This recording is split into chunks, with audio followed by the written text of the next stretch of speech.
You're welcome. This is ASO Television News. I am Haris Idris Raju. The headlines. Vice President Kashim Shettima receives Taraba State Governor into APC. Minister of Defense says coup plotters are prepared to face the law. Nigeria is set to commence manufacturing of electric vehicles. And on business, World Bank's Managing Director of Operations in Nigeria on a 3-day visit with a focus on economic reforms and growth. Another news in detail. The Vice President, Kashim Shettima, has described the ruling All Progressive Congress, APC, as a party where differences find solutions. The Vice President, who stated this on Saturday when he formally received Taraba State Governor Agbu Kefas on behalf of President Bola Tinubu in Jalingo, said the APC had shown that it is a party of performance. Shettima described the state as strategic to the nation's food and energy security, adding that President Tinubu had instructed him to assure the governor of his place not only in the party, but in the continuing relationship to prioritize the development of the state. The Vice President further said the APC was conceived as a unifying platform designed to bring Nigeria's diverse regions together around a shared national purpose. The Senate President, Godswill Akpabio, represented by the Deputy Senate President, Senator Jim Barrow, congratulated the Taraba State Governor for making the best decision for the state by joining the governing APC. Senator Barrow said it was a wise decision that will bring prosperity to the state, noting that the entire National Assembly is in support of the decision. Also speaking, the National Chairman of the APC, Nantawe Yilwada, thanked Kefas for saving the state from what he described as the sinking PDP. Governor Kefas, speaking, said his defection to the APC was not about playing politics or dwelling in the past, but to live with purpose. Now, the Senate Committee on Appropriations has unveiled a timetable for the consideration and passage of Nigeria's 2026 appropriation bill, setting March 17, 2026 as its target date for completion. Chairman of the committee, Senator Solomon Olamilekon, disclosed this during a meeting of this committee, outlining a structured legislative process aimed at ensuring timely passage of the budget. According to the timetable, public hearings and engagement with ministries, departments, and agencies will hold from Monday, February 2nd to Friday, February 13th, 2026. During this period, subcommittees are expected to interface with heads of NDAs for budget defense and clarifications. Submission and defense of subcommittee reports are scheduled for February 16 to 23, 2026. The committee will then move to the consolidation and harmonization phase of the various reports from February 21st to March 17, 2026. Some of the dates overlap to maintain momentum and avoid delays in legislative process. Presentation and laying of the final report before the Senate is expected between March 17 and March 19, 2026. And on the 19th, they will now go. So that's it. So, sir, let's put it that on the, what's Thursday next week? 5th of? 5th. So that is 5th on Thursday is for the economic team, while Monday is what? Monday the 9th is for our interactive session. So that the timetable for budget preparation and consideration for 2026 appropriation bill as laid out and amended and seconded by Senator Uzo Kalu, say aye. Aye. Those against say nay. Now, the FCT Minister of State, Dr. Maria Mahmood, has urged the youth to prioritize dialogue, peaceful engagement, and constructive participation in nation building.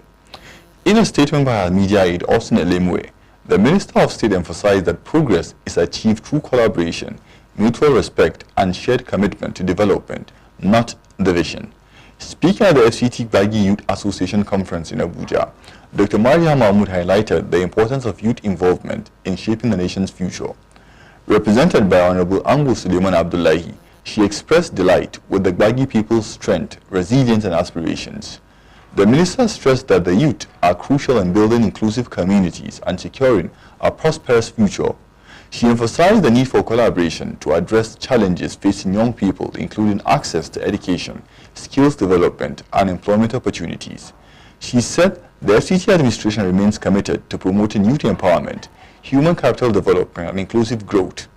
The conference provided a platform to celebrate Gbagi identity and unity while addressing critical issues affecting the youth.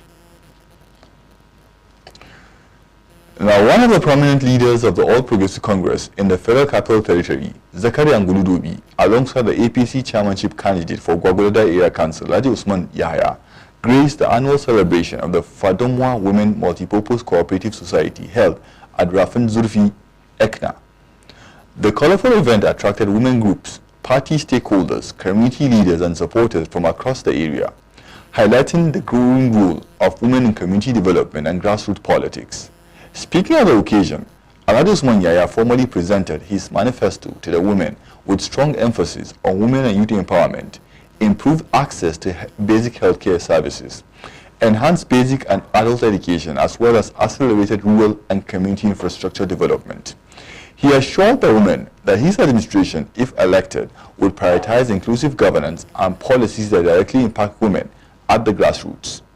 Alhaji Yahaya commended the Fadomwa Women Multipurpose Cooperative Society for its resilience, unity and contributions to economic empowerment within the community, urging them to sustain their cooperative spirit for collective progress. In his remarks, the former member of the Federal House of Representatives for Abuja South and FCT, AP Central candidate in the last general election, Zakari Angulu-Dobi, described women as the backbone of society and key drivers of electoral success. He appealed to the women to come out en masse and vote for the APC and all its candidates in the forthcoming elections, assuring them of the party's readiness to deliver people-oriented governance. The engagement reaffirmed the APC's commitment to inclusive leadership, grassroots mobilization, and sustainable development across Gwagwalada Area Council and the FCT at large. Now, Minister of Defense General Christopher Musa, retired, says the military officers arrested over the foil coup plot against President Bola Tinubu were fully aware of the consequences of their actions and are prepared to face the law. Speaking during an interview on TRT World, General Musa assured that the accused officers will be given a fair and transparent trial with full access to legal counsel of their choice. He said the 16 officers implicated in the plot, including a brigadier general and a colonel, must have made up their minds before engaging what he described as a serious breach of military discipline and national security. The minister added that measures have been put in place to support the families of the accused while the judicial process continues. The officers were arrested in October 2025, with the Defense Headquarters initially announcing on October 4th that they were under investigation for acts of indiscipline and breaches of service regulations. On January 26, the DHQ confirmed that the arrests were linked to a foiled plot to overthrow President Tinubu. The alleged plan included the assassination of President Tinubu, Vice President Kashim Shettima, and other senior government officials, as well as the arrest of top military commanders. Now, the Minister of Defense, retired General Christopher Musa, has said that insecurity continues to thrive in Nigeria when individuals and communities shield bandits, terrorists, and other criminal elements from security agencies. General Musa, who stated this on Saturday night in Abuja at the 7th Hour Nigeria News Award with the theme Resilience and Renewal, said Nigeria is confronting a complex form of modern conflict that cannot be defeated by military action alone, stressing that public cooperation remains critical to ending criminality. The minister explained that criminals often live and operate within communities, disguising themselves as ordinary citizens, which makes intelligence sharing and prompt reporting essential. He urged Nigerians to report any form of criminal activity, including banditry, kidnapping, terrorism, and insurgency, assuring that security agencies will respond decisively. Earlier in a goodwill message, the Emir of Doma Kingdom, Alhaji Ahmadu Onawu, described our Nigeria as more than a publication, saying it represents a message of patriotism, hope, and national renewal. At the event, the Man of the Year 2025 award was presented to the Minister, General Musa, in recognition of his national leadership, commitment to security, and service to Nigeria's peace and stability. The 7th Hour Nigeria News Award brought together political leaders, security chiefs, scholars, traditional rulers, professionals, and civil society actors in recognition of outstanding service, leadership, and contributions to national development. Still on security, Troops of the Joint Task Force Northeast Operation Hadenkai have recorded major operational successes across the Northeast, neutralizing high-value terrorist targets, disrupting insurgent activities, and foiling criminal operations through sustained intelligence-driven actions. In a press statement, the Media Information Officer of the Theater Command, Lieutenant Colonel Sanuba, said intelligence confirmed the killing of Julaibib, a top ISWAP commander, operating within the Gujba axis of the Timbuktu Triangle.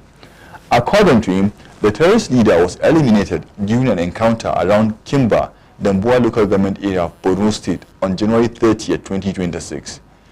In a related development, Colonel Uba disclosed that troops of Operation Hadenkai, working in collaboration with the Civilian Joint Task Force, neutralized 3 terrorists during a well-coordinated ambush between Ingazal Ghana and Lamusheri communities in Borno State. Similarly, on January 29, 2026, troops deployed in an ambush position at Sokorok, Goza local government area of Borno State, came in contact with Boko Haram ISWAP terrorists.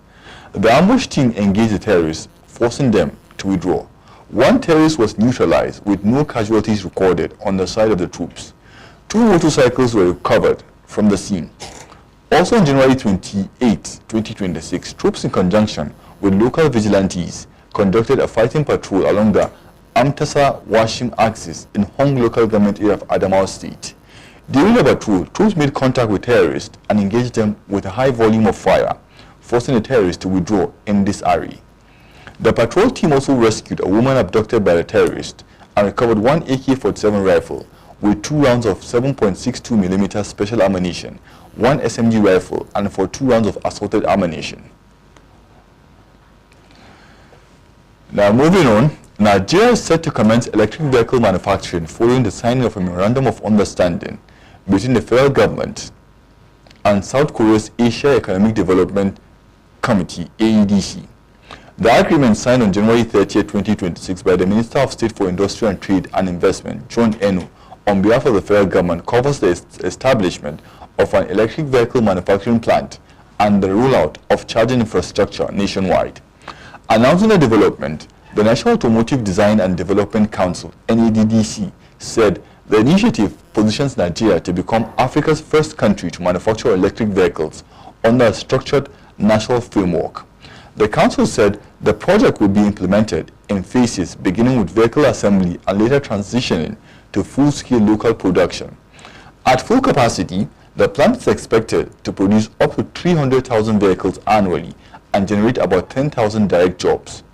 Represented at the signing by its Director General Otumba Oluyemimu Joseph Osanipin through the Head of Policy Planning and Statistics, Nura Sidi, NADDC said the project would accelerate technology transfer, attract investment, and deepen human capital development in the automotive sector.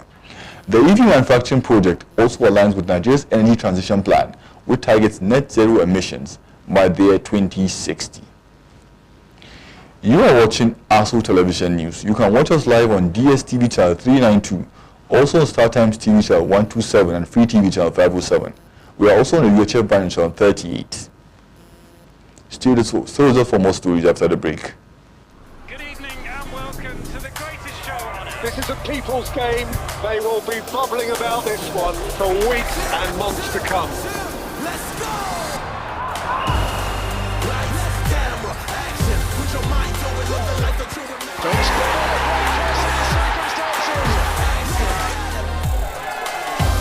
Stay connected. Stay with us, starting from Yanga and Jolly.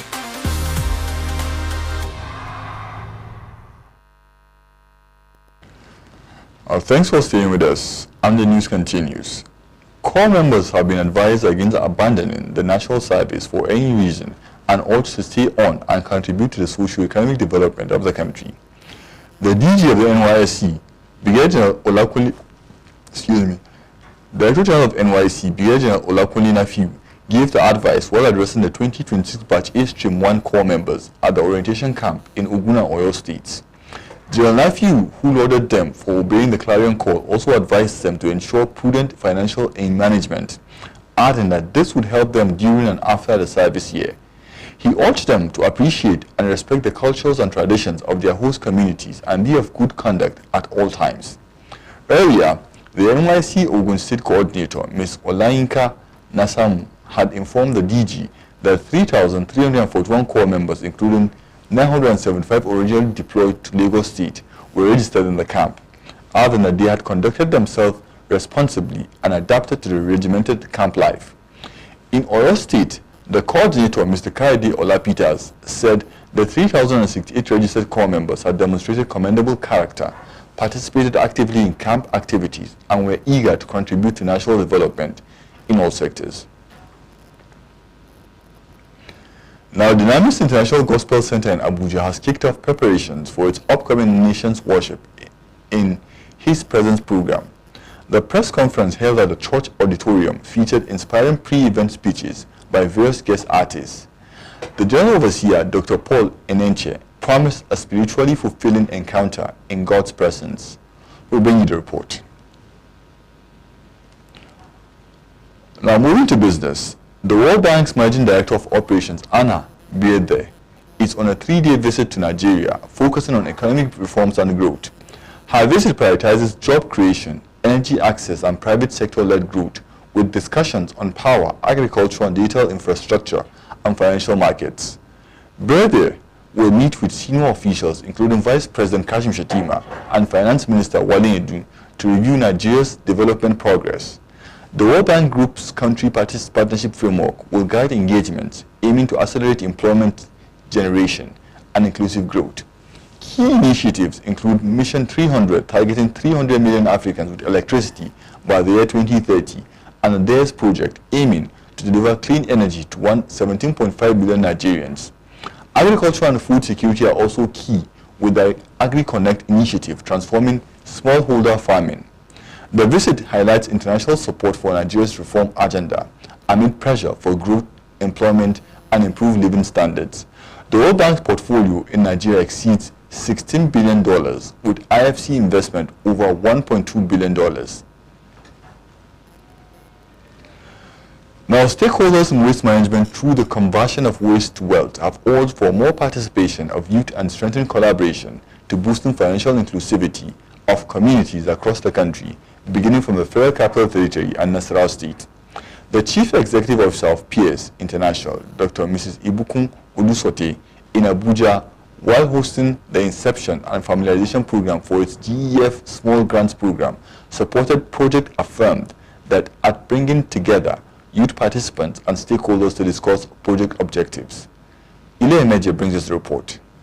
The Chief Executive Officer, Digital Pairs International, Dr. Mrs. Ibukun Olusote, during a welcome address in Abuja, hosting the Inception and Familiarization Program for small grants-supported projects, highlights the need for adequate community engagement and strengthened collaboration across plastic waste management for a sustainable well-being of citizens. Building on the remarkable accomplishments of SGP 1.0, we had that in 2024, including the development of innovative solutions and the active engagement of hundreds of youths in digital and community-led interventions.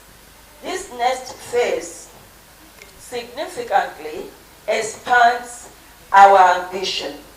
SGP 2.0 seeks to deepen community engagement, enhance technological approaches to environmental management, and strengthen collaborative partnerships across the Federal Capital Territory and Nasarawa State.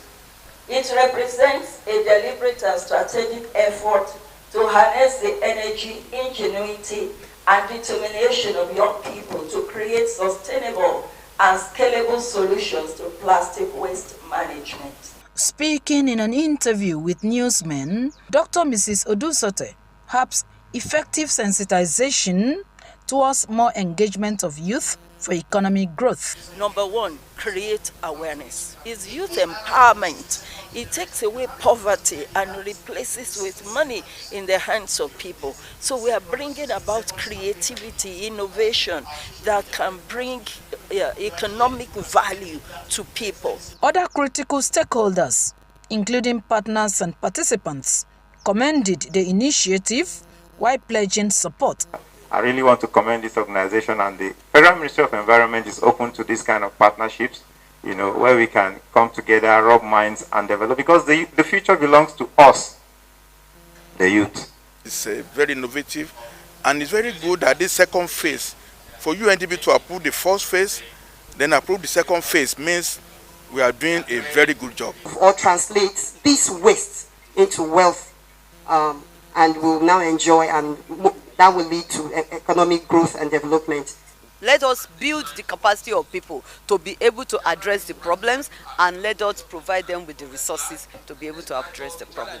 So we are trying to encourage reuse, reduce and recycling.